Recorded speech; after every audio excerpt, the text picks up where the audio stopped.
Welcome to the Thin Blue Line Outdoors Podcast. This pig came bottling. Just ended up puking last night. It sucked. Whoa! Ah!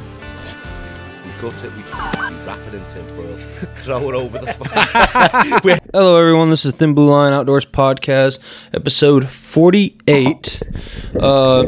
So, before tonight, it's Illinois gun season. I should clarify that. It's Illinois gun season. Second gun season is December 3rd.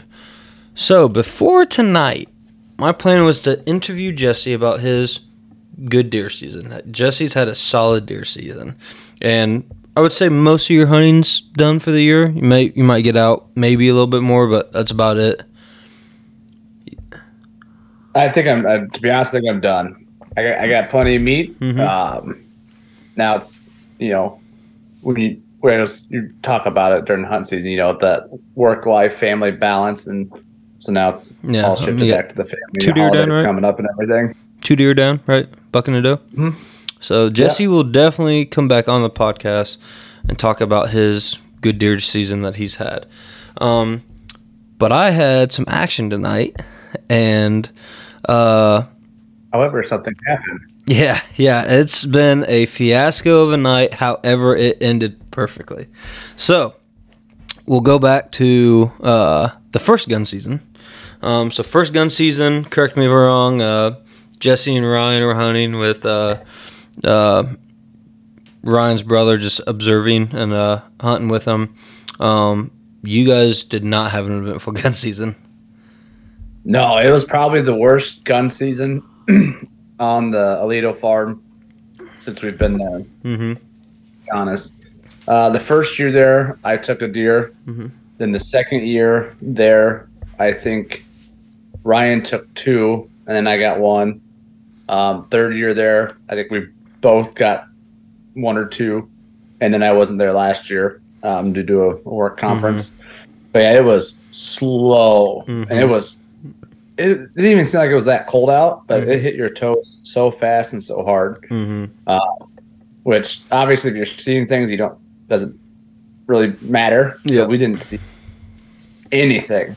They were out there all week, and they saw something like the first day or something like that. Didn't they? They had a little bit of action like the first day, didn't they, or something like that? Yeah, they said essentially they started hunting there Monday morning, and they would do a morning and afternoon set every single day. I mean, they'd probably come back to the camper that's there for an hour and a half, 2 hours, mm-hmm. and then go back out mm-hmm. every day. And last year they saw it was Wednesday. They were doing crossbow, and they swung that within 40 yards, but it kept playing peekaboo behind a tree. That's mm-hmm. usually where the vitals weren't there. Now, I guess Ryan did see a giant. Mm-hmm. Ryan said he saw a giant Friday morning, and he had the opportunity. He's probably kicking himself in the pants right now because he had the opportunity at a doe, because he got down actually looking for a coyote he saw, and when he got back there, he saw a doe in a cornfield eating 2 of them. He said he had his crosshairs on the doe, and he was just thinking, what's the first hunt of shotgun season? He's going to be a little picky since he already has 2 deer down. You know what I mean? Yep. But then he said, what was it? A giant 8-pointer, very tall 8-point, came in, was just dancing, almost like putting on a show for these doe. Mm-hmm. We think it's the one that's probably locked down with those 2. Yeah, probably. But he said it was just almost like a show pony dancing up and down, and he couldn't get a clear shot at it. Mm-hmm. Mm-hmm. Gotcha. So, nothing again until Sunday morning, and I saw a little doe, and I told myself, man, I'm not going to shoot anything little because I already have 2 days deer down. I don't want to waste. A, let them grow. B, it's not going to be worth the processing time and all that. Well, I see the little doe sneak up on me. And so when I got up to turn around because I heard the rustling behind me. When I did that, the stand made a noise, and that spooked it.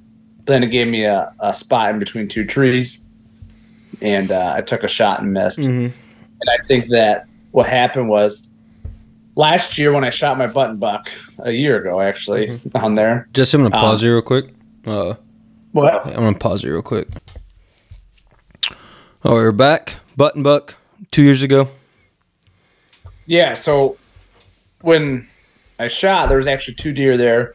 I missed the first one, and then I spined the button buck. Mm-hmm. So, and what I thought happened at that point in time was, to be honest, I didn't shoulder the recoil very well. Mm-hmm. So I thought I went and shot. I just lifted the gun up.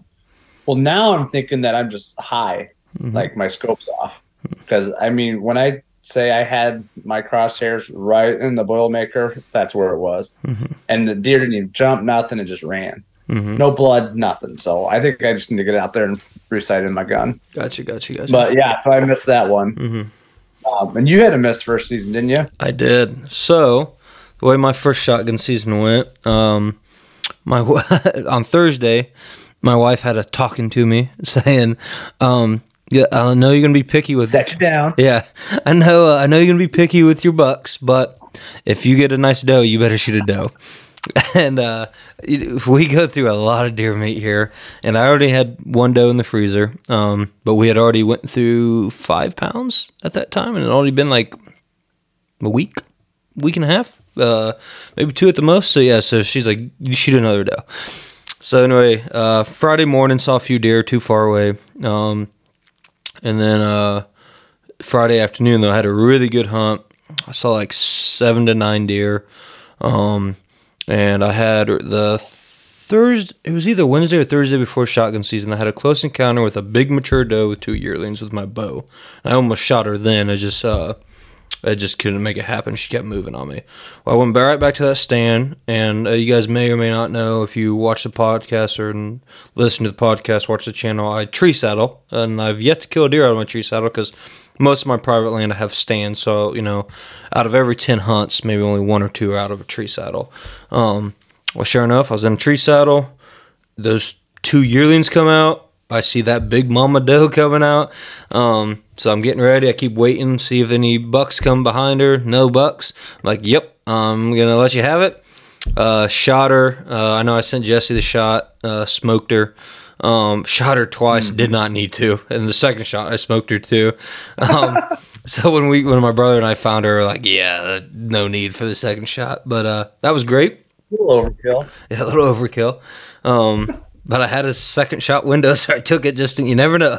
I've been there before where I didn't. Rather have it. Have it. Exactly. I've been there before where I didn't take a second shot and regretted it. So, So anyway, yeah, I found her. It was perfect. Saturday we had saw some deer. How far did she go? Oh, I don't even know. She went 60 yards. So, and actually, she ran across this old gravel road, and usually I can't get my truck up it. Actually, I was able to get my truck up it, and she died like 20 yards from where I could pull up to her. So it was actually really easy drag out. So it was nice. I've only had one bad drag out this year, and that was the bow doe. But yeah. Anyway, so that happened. Saturday we saw some deer. No shots. I actually had a great Saturday morning hunt. I think it was 15 deer. And I have this really cool shot. You're sitting there. You're seeing all these deer, right? And you're texting us while we're out there. Yeah, I did feel a little guilty. Felt a little bitter. We were like, "What in the hell is going on?" I had boom seeing deer. We're not seeing anything. But I will say this, a lot of my friends were in the exact same situation you guys were. I was kind of against the norm. Yeah. And I don't know why, because I hunted corn and beans. So, and then now I will say my dad and my brother, they were hunting the same stand. They were into them all shotgun season. They passed up multiple deer, and they actually saw, well, we don't want to get too far in, but they saw some big bucks. And they just ran out of shooting light. But anyway, so anyway, you're ankle deep, you're nose deep in deer, exactly. Not seeing anything. Yeah, and so anyway, had a great Saturday hunt, and then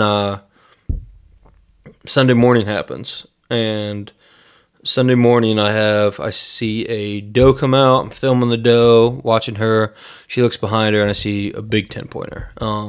Pretty sure it's the buck I saw on Friday evening, but it was way too far and I only got a glimpse of him. And anyway, he is 101 yards when I range him, and I don't have a shot. It's through a little V in the tree, and you'll see it on the film if you watch it. Actually just came out today. So this when this podcast comes out Monday, the vlog will be 2 days old. So it's out on YouTube right now. You can watch it, and you'll see what I'm talking about in the V of the tree. So anyway, the doe is 80 yards broadside, easy. In the clearing, I could whack her at any time. So I'm hoping, okay, the way that doe, if that buck starts pushing that doe, they're gonna come right at me, and I might have a really easy shot. Anyway, that doe starts going away from me, so now he starts going away. So he's still around that 100-yard mark. I have killed deer at that with my gun at that range, and he gives me a window through the sapling like that. I honestly, I had buck fever, but I felt really like I knew it was a tough shot, but I knew it was a doable shot, and I was actually very confident that I could make it happen. So anyway, you know, I got a red dot. I'm shooting Ithaca slug. I sighted in. I know where it shoots. It's sighted in right at 100. So anyway, I put on there. Boom, shoot. That buck doesn't react. I have no idea where my slug hit. It was nowhere close. I was like, what the heck? So anyway, jack another shell in, shoot again. And I think it was the second shot. I saw it hit brush. It was either the second shot or the third shot. I shot 3 times with this deer.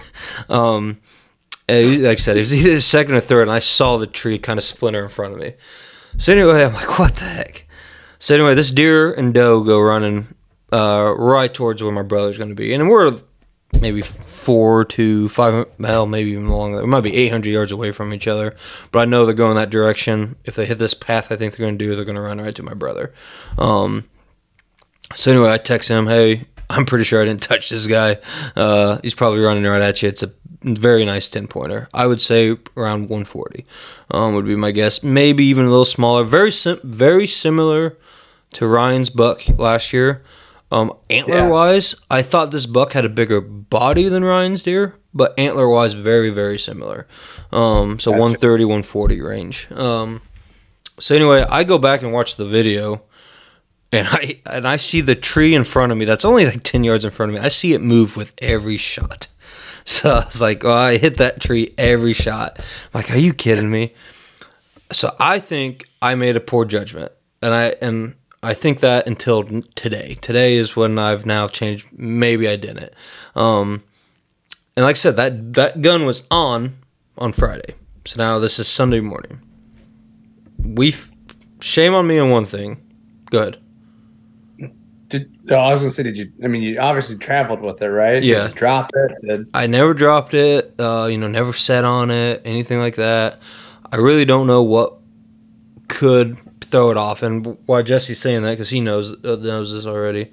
All right, and we can get that. No, we're getting there. So after I shot, I grabbed the sight, and I'm using a Vortex red dot sight. I've had it for two or 3 years now. I really like the sight.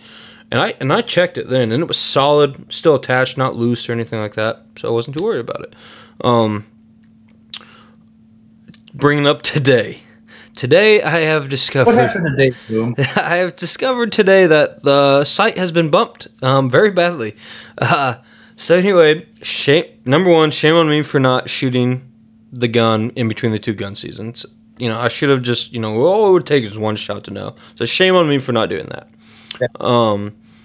But then 2, we get out there. A young 2.5-year-old buck comes out. Normally, I would not shoot a 2.5-year-old. But honestly, this guy was giving me a 60-yard shot. He was a big 2.5-year-old buck. And he got me excited. I actually, at first, when he first comes out, I'm like, I'm not going to shoot him. And then my heart started racing a little bit. And I'm like, I'm getting excited. And then I'm like, you know what? Hell with it. I'm going to shoot him. Yep. I'm going to shoot him. Which hindsight, Life says we need meat. We need meat. Exactly. Hindsight, I am so happy I shot at this deer. So happy. and we'll get to it. So anyway, this buck is 60 yards broadside. I mean, a chip shot with my gun in the past. Put it right on him, and like I said, I had buck fever, but I was 100% confident like this deer's about to die. I'm gonna change something real quick. There we go. About ready to meet your maker. Yeah, 100%. So anyway, this buck comes out. I shoot again. He doesn't react with the first shot. He doesn't even care. And I'm like, what the? You heck? got 2 shots off on this guy too? I got 5 shots off on this guy. 5? I only brought 5 bullets. I ran out of bullets. So anyway. How are you finding all these slugs? As you know, you can't find slugs anymore. Luckily, I stockpiled, which I'm going through them awfully fast. Yeah, you are. So I've shot out of my own slugs, and again, I have to say own slugs. I've shot 10 slugs during deer season. 10 because I've shot 2 on my doe. I missed that buck 3 times, and I shot 5 today. So, oh my god! Yeah. I'm not getting my money's worth. That literally might be more shots I've taken in all of my shotgun career. Yeah. Seriously. Yeah. It's been nuts. It's been nuts, man, this deer season. 10 shots off. Yeah, and it's been just completely nuts. So anyway, this buck comes out. I shoot, and I am making sure my dot is perfectly behind his shoulder, and I'm watching, and he is not reacting. But finally, it was either the second or third shot, or actually I think both.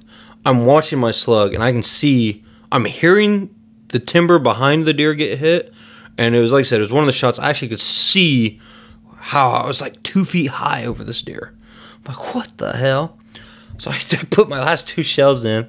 I start aiming low, and one of the shells must have came pretty close because it got him to react, and he's kind of like, what the heck? And so anyway, I shoot all 5, haven't touched him. He's still in the field. I could have still kept shooting if I had more rounds. He just moseyed off back into the depths of our property. I still could have I could have easily got probably 2 more shots off if I had the bullets. So I'm like, what the hell? Oh. And I'll throw this over the podcast right now, as if you guys are watching this on YouTube. Well, then I take a video and I send it to Jesse. I grab my sight and it's just shaking. It's just, yeah, exactly. And it's, I don't know what happened. So it's got, just like a lot of sights, when you Allen wrench it down and it bites onto it. Mm-hmm. One of the bites on it is still good on the front post, but not the back post. So the back post isn't. So just like Jesse was saying, it's rocking up and down. My guess, so yeah. Yep. It's rocking up and down. I'm just thinking about, anyway, go for it. Yeah.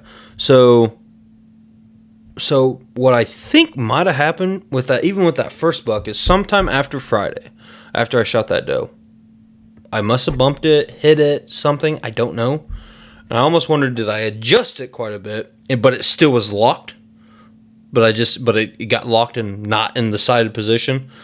And then over time, traveling and stuff, it just finally came loose, and that's when I caught it.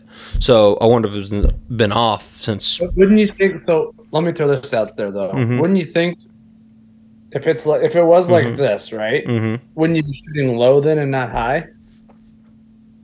No, because if it's low, I have to raise the gun. I'm raising the gun to get on it. You're right. Yeah.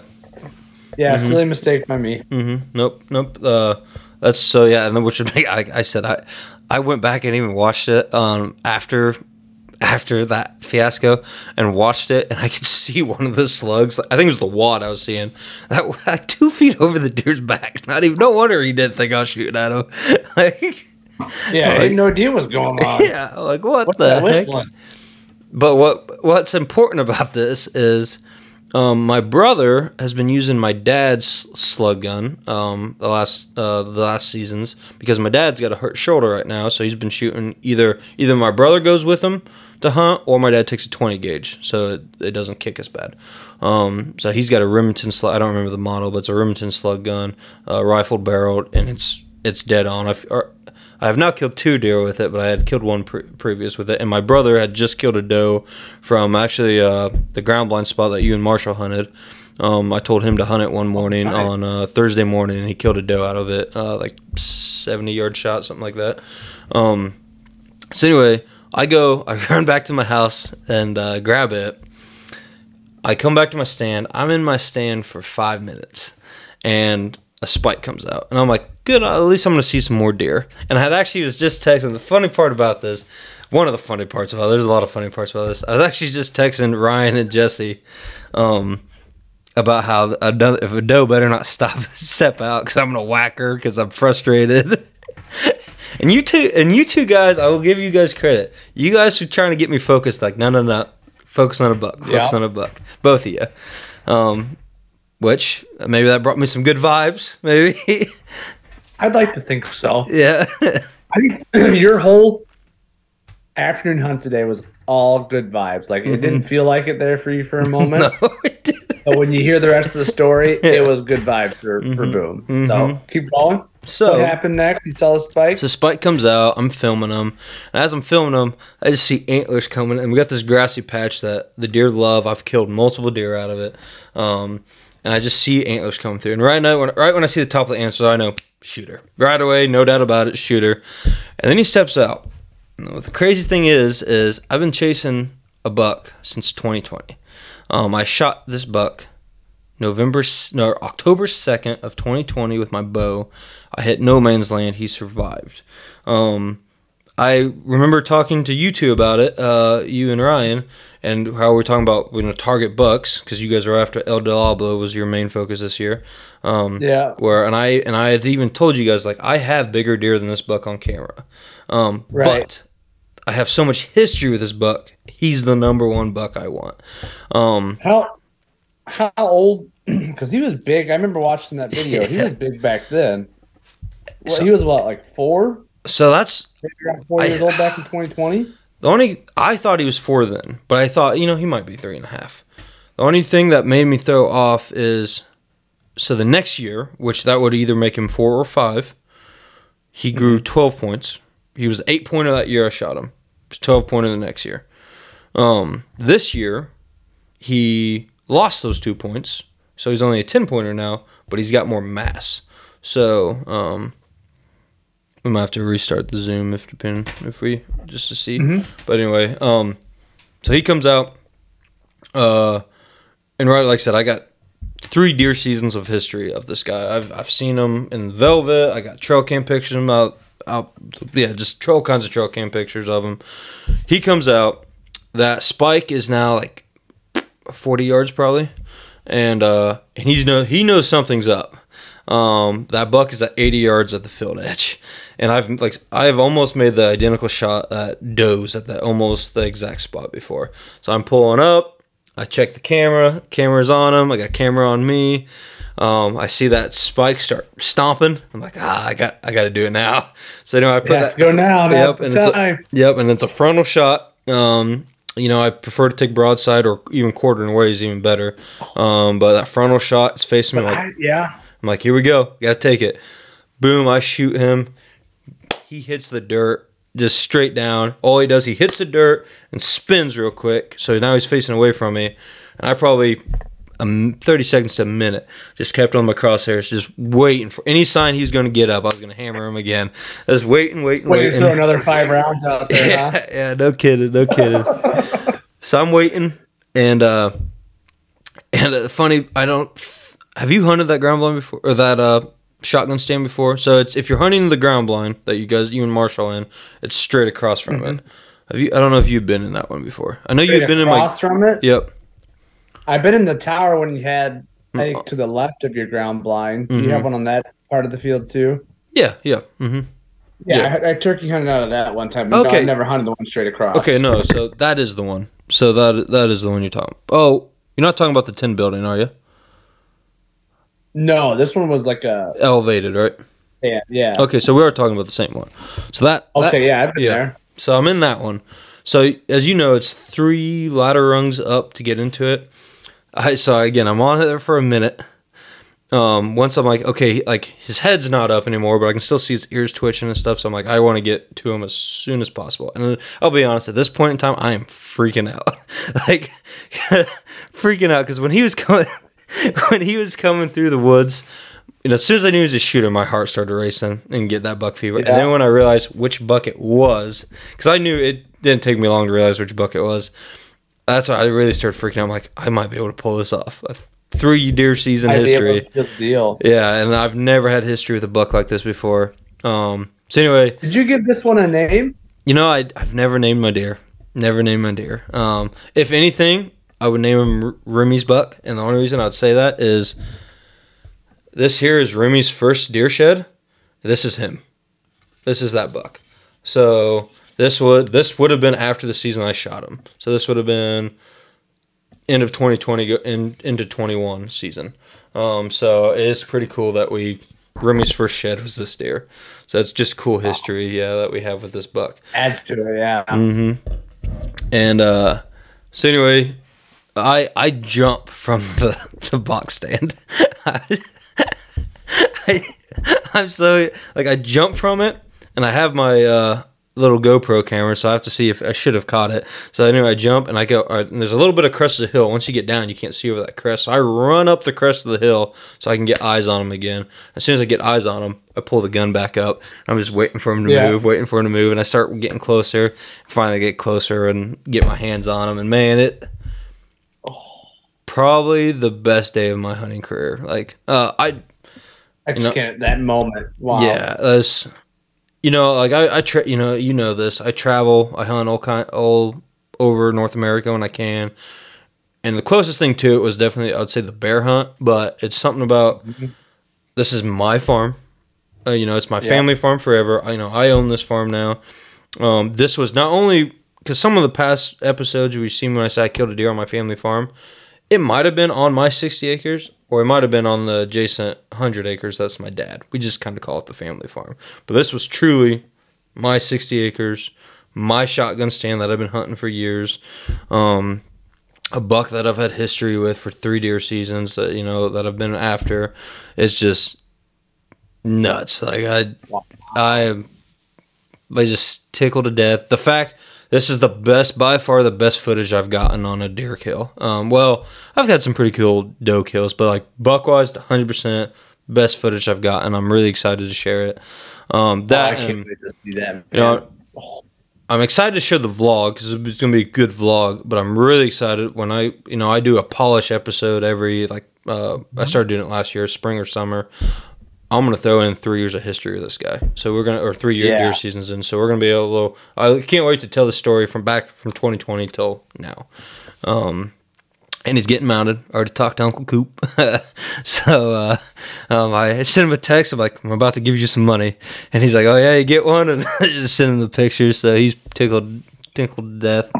I'm hoping, the plan is this year, the Thin Blue Line Outdoors, to do a couple outdoor shows. I'm hoping... I'm hoping that I can get this deer in time for those.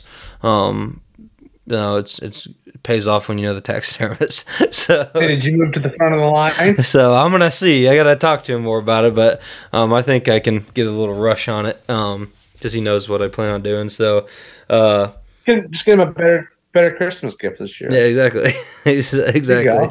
So yeah, that's kind of the plan, and yeah, man, that's the story of this buck, 10-pointer. He might be my biggest buck. I'm not for sure. I will say this is the buck that means the most to me, 100%. It's just so crazy when you told me just the series of events that happened to it. Because I was out shopping and literally Boom texts us and says, "Guys, I just missed again." And we're like, "What in the hell's going on?" Because Boom's pretty dead eye when it comes to shooting stuff. And, Try to. And then he shows us the video, and I'm like, "Holy crap, man! It's just not your night. This is not going well." He goes, "It's a good thing I got another gun." So I've been in the toy aisle probably 15 minutes now trying to find stuff. So I get those series of texts, and then seriously, he goes, gets another gun, shows us what he's shooting with, and then 5 minutes later he goes, "It just happened." So then he starts FaceTiming me as I'm in the checkout line. And I'm the type of person, I don't like to be on my phone in the checkout line when I talk to people. I'm like, okay, this is going to be big. This is important. Yeah. I want to do it over at doe or anything like that. He shows me the buck, and I'm like, holy smokes. I'm pretty much yelling in Target, yes, let's go. Come on. Yep. You did. And then you told me that it was that buck. I was like, even better. But just the series of events that led to that, if you didn't go get that other gun, that other buck that you missed, I'm sure at that moment you're really disappointed about not getting that bigger 2.5. But then it just led to you getting this older deer. Oh, I think about it. Funny you talked about frontal, because I went on a run today and I was listening to another podcast, and they were talking about how um, the ethical dilemma between a frontal shot, and it was the working class bow hunter, and talk about with bows. Mm-hmm. Some of them were arguing the point that if you just use a heavy enough arrow, it shouldn't matter, and how if you do a frontal shot, it can drop them, right? And it will drop quicker, and it is more ethical because then they expire quicker. So just to hear all that, and then you come in and say, shot him frontal, dropped him, and it just was like connected everything for me today. Yeah, and I didn't even shoot the buck, but I have so many connections to it today. It was insane. Yeah, when I gutted him, he it only deflated one lung, but I mean it caused all kinds of trauma just all the way through it. No, it didn't exit. It did not exit. But it took. You would have found it funny.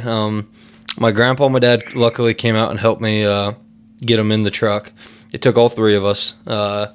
Get him in the bed of my truck. Hefty, yeah. We weighed him before field dressing him. 284 pounds was what he weighed altogether. So definitely the biggest body buck that I've ever shot. And like I said, he's gonna get mounted and all that, and he might be. Before this is my biggest buck. This buck is taller and more mass than this guy.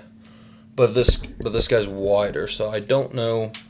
They're close. I don't know. That guy scored 140, so this guy's gonna be probably around the 140 mark. But I don't know. Won't know until I get him to my uncle. But as much that one was real important to me and stuff, but this one means way more, just with all the history, man. So you've been after this one for a long time. Yeah, like I said, I wanted to kill him in 2020, and I'm not alone now. So that, and honestly, he probably, like I said, he lost 2 points this year, but he gained more mass. So good. All right, we're back. Ran out of minutes. We're gonna end this one here in a little bit. But yeah, that is the story of the buck I've been chasing for 3 deer seasons. So I appreciate Jesse you hopping on and kind of interviewing me on this and helping me tell this story. Oh, is this the latest? What's the latest date you've ever killed a buck at? Might be this. December? Yeah, it might be this. I should have killed a buck end of December one year, but ended up making a bad shot. That was like 5 years ago. But I should say antlered buck. I have killed on antlerless bucks. I didn't know, or later. But actually, antlered buck. I remember that one. Yeah. Yeah. So he's yeah. I don't. Now last year, might have been today even. Last year, I passed. Well, I had to. I didn't have a tag. I was hunting the Bernie Dot farm, and I had a big buck come in front of me, but I had already used my tag on that farm. So real similar. It was, but yeah, this might be. So let's go through it. Is this your? It's the latest buck you've ever killed, right? Is it your oldest? You think? Oh, 100%, 100%. The one you have the most history with. What else can you tag onto that? Like I said, he was either 5 or 6. I think he definitely might have been 6. I think because I think next year he would have actually went downhill more because he would have been 7. Maybe not, but I don't. I think he wasn't going to get much bigger. He had. I mean, what is kind of cool, and I think one thing that interested me about that 2.5-year-old that I shot at, and there's 2 bucks that I've been seeing on trail cam actually have very similar antlers as him, just smaller. So I think they're probably his offspring. Would be my guess. So at least genetics of some kind in there. But yeah. So yeah, I'm pumped.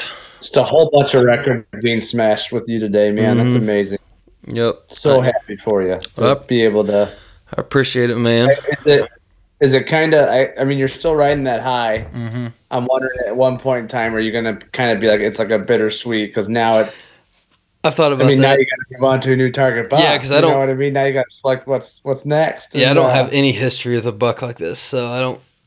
Yeah, I don't know. But we'll get there. That's what. It's one thing good about deer hunting. Hopefully, you don't have the same history. I mean, because think about it. Like, I guess this all started in 2020 when you hit no man's land, right? Like, Yep. it just goes. Everything happened for a reason. Like it wasn't the right time. It was not the time for that deer to go. He needed to get a little older, a little bigger, and get his genetics out there more. yeah, true. But now you're gonna have. I wish you named them. I guess little Remy's deer running out there, let them grow. Yep. Give it their time. So I talked to my dad when he came out here to see it. He's pretty sure him and my brother saw this buck on would have been the Sunday at the end of the first firearm season, but they ran out of light. They have 3 shooter bucks in front of them, but they ran out of light and they were watching them in the darkness. And Dad's pretty sure this was one of them. So, but other than that, he was the only one to have eyes on him. Even that, yeah, it all just kind of just folded in together. That's amazing. I can't wait to see what you do with that polished episode, like you're talking about, with just how much footage and how many pictures you have of him, and just like you said, the history. It's going to be amazing. I can't wait for that to come out.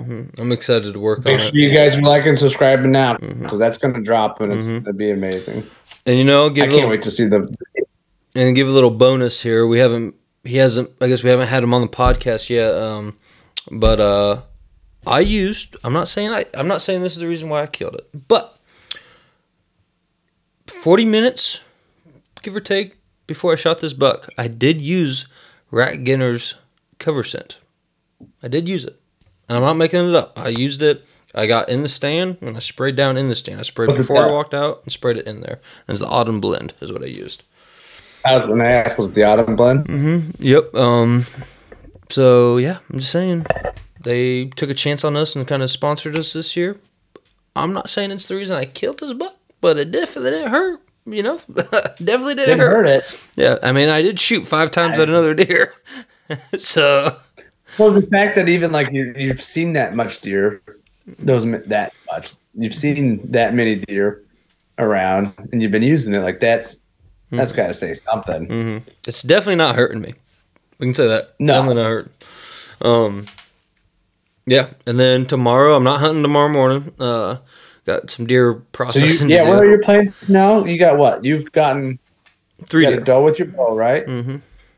Doe with shotgun, and now there's bucks. You still got your buck tag with bow. Yep. Honestly, I probably won't go hunting that much more this year. I'm going hunting tomorrow, and actually I'm going to hunt with my brother Colton in the evening.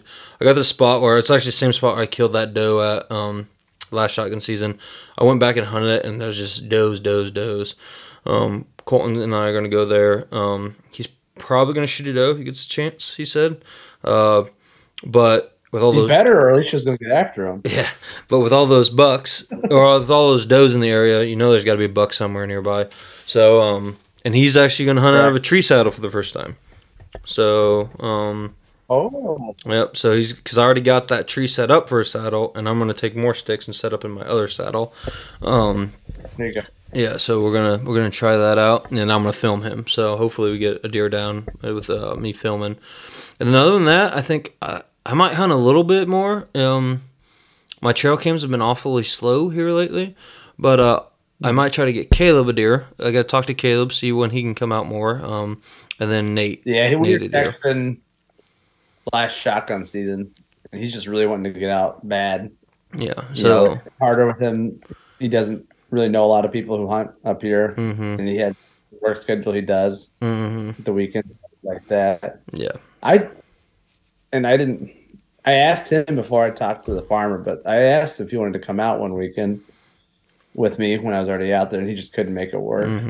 Yeah, which is fair. Yep. He's got to spend some time. Yep. So I'm gonna try to hopefully get him out and Nate out. They both have not harvested their first deer yet, so I'm gonna try to get them out.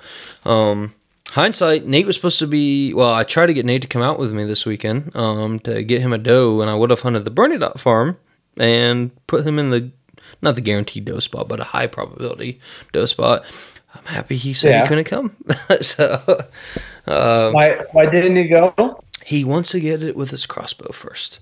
He doesn't want a gun hunt. He wants to get one with his crossbow first. So, okay. Yep. What? No judgment. Works out for me. So it worked out very well for you. And again, I just like with how your rutcation. Oh, it was rough. Rough vacation. Yeah. And where it is, like where you're at now, I'm just so made up for you, man. Well, I appreciate it. And we'll definitely have to. Every time you text me during your rotation, it just seemed like something else. And something else. It felt that way. Something else. It felt that way. And I'll do a podcast summing up my rut vacation at a different time. But we figured we'll drop, we're going to start doing the podcast again. Figured we'll do the good news on this one. Yes. Yeah, but thanks for hopping on, Jesse. And yeah, guys, podcast 48. Make sure you like, subscribe. We'll be on YouTube, all the podcast platforms, and we'll still be doing vlogs. Right now, I think I got 2 vlogs planned. One just dropped a few days ago. The next one will be my buddy Kyle. Killed a buck during shotgun season, and then the next one will probably be this guy. So, and we'll see what happens after that. I can't wait. So thanks, guys. Thanks, Jesse. And yeah, be safe, guys. Take it easy, everybody.